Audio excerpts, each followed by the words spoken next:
Après cette promenade sur les pas de Bonnard, sur le canal de la Siagne, on voit dans ce musée tout ce qu'il en a fait. On a vu ces paysages naturels, maintenant je vous propose de voir ces paysages peints dans le tableau, dans le musée. Et celui-ci particulièrement, c'est une vue du Canet qui est un très grand format et qui est vraiment emblématique de cette période canétane.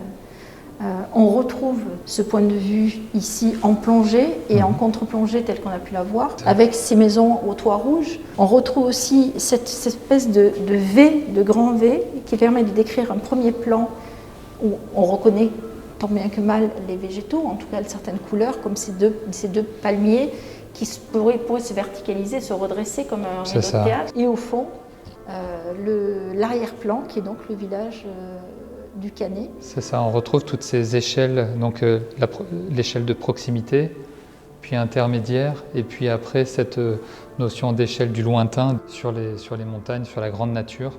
Remarquez que les tons chauds, les rouges, les jaunes, les oranges sont au centre du tableau et les tons froids sont en périphérie. Remarquez aussi que dans ce tableau, vous avez cette tache jaune qui est un premier centre dans la toile, un second centre qui est ici, avec cette forme-là, qui renvoie aussi à la forme générale du tableau. Tout à fait. Vous voyez, on est à la fois dedans et le paysage sort du cadre. Exact.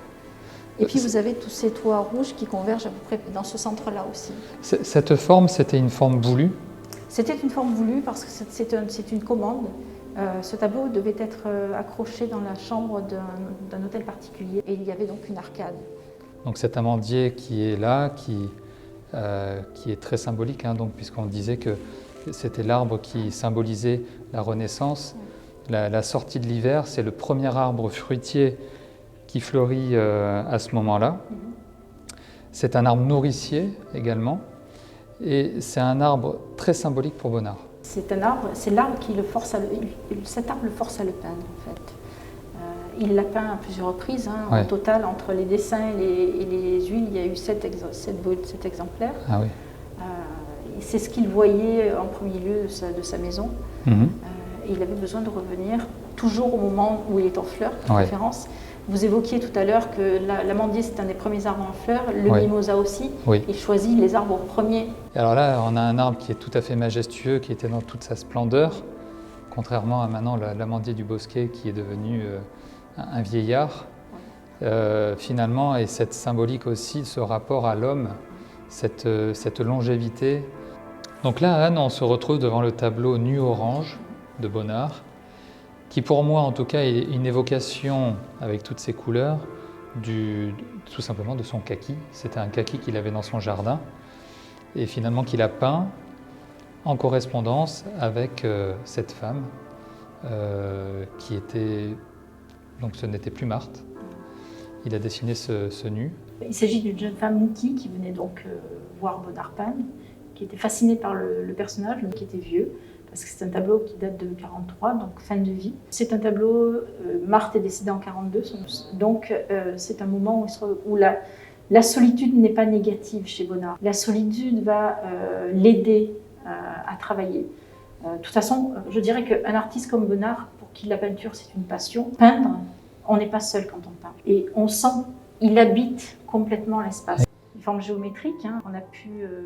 Là, on retrouve donc ce carré avec cette matière végétale. Ici, ce rectangle-là, horizontal, on ne sait pas ce que c'est, peut-être une balustrade. Et ce corps qui s'inscrit dans un rectangle vertical, c'est énigmatique aussi, le visage dans l'ombre. La Côte d'Azur a cette faculté d'avoir un climat très propice. C'est toute cette diversité de végétation qui est intéressante, avec le palmier qu'on retrouve beaucoup sur les tableaux de Bonnard. Là, nous avons le phénix des Canaries, le palmier de Washington.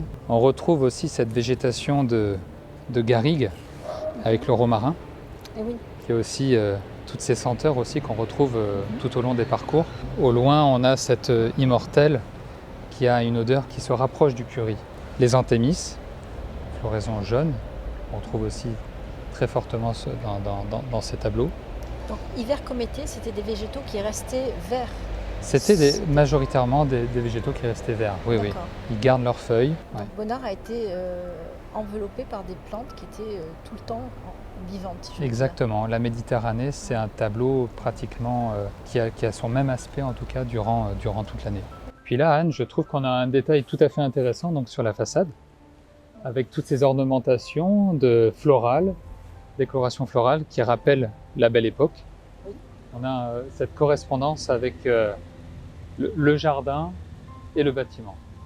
Cette relation de l'architecture et du jardin qui est retransposée en tout cas sur cette façade.